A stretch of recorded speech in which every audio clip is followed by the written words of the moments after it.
That's the White Rock Lake fire, which is now listed as 80,000 acres and still out of control.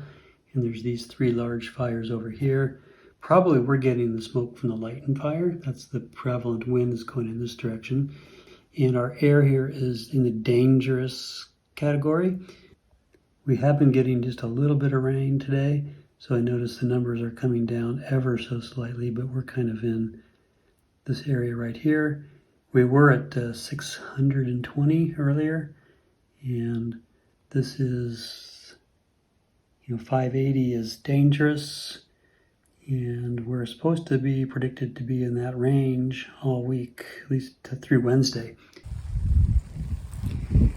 Hello, I'm Ajahn Jyoti Palo, out for a little walk.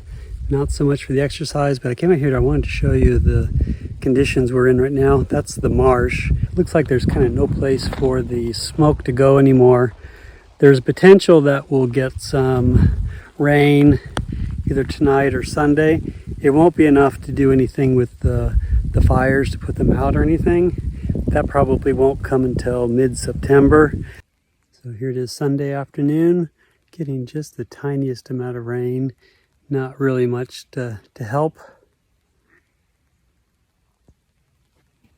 Conditions are very unhealthy for breathing, so I'm going to put this on, go inside and do a few work projects that I've been putting off.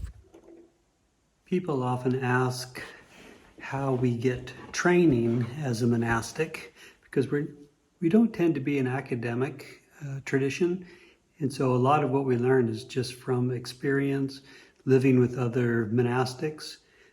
There are Dhamma talks, there are readings we do, even though it's not an academic setting, it is, suttas will be read and instructions given if people ask.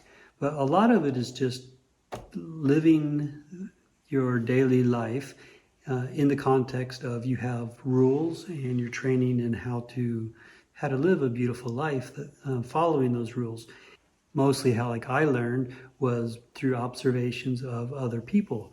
I remember Ajahn Amro telling a story once. He was a layperson at Wat Pa Nanachat in Thailand, and he was watching a monk doing a sewing project. He was sewing along, the needle broke on the machine. Ajahn Amro was saying his reaction was like, oh darn. The monastic he was watching, his reaction was, oh, impermanence. And that stuck with him, so you start to see that as you're moving through your day, instead of looking at the expectation of the project getting done, you're actually just paying attention to reality. Oh, something broke. That's expected. One of the things we do in the Thai forest tradition is we sew all of our own robes. Not everything we wear, but a lot of what we wear, we learn how to sew and to make those things. And so oftentimes, as you're just sort of up in the sewing room doing your projects, you might be getting instructions from fellow monastics who have more sewing experience than you do. That's a lot of how you learn, is just either being given instructions or watching somebody else and just seeing how they do it, finding a beautiful way to emulate them, to take what they do well and try to incorporate that into yourself, or seeing where people aren't so beautiful and saying, oh, I probably have that same tendency and I can avoid that. I see how I react when I see somebody reacting that way. So it's a lot through observation and the determination to learn.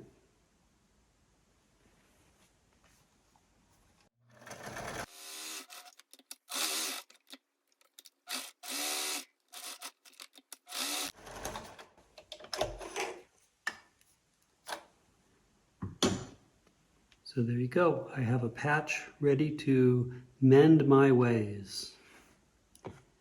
Unfortunately, for me, I need lots of patches. I do not have great eyesight, but for some reason I'm pretty good at being able to thread a needle. And then what I do is I don't aim for the hole. What I do is I aim for the middle of the sewing needle. Where I'm aiming gives all the difference.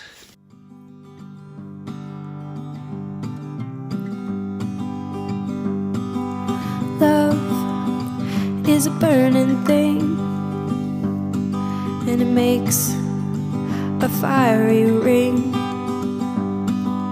Bound by wild desire, I fell into a ring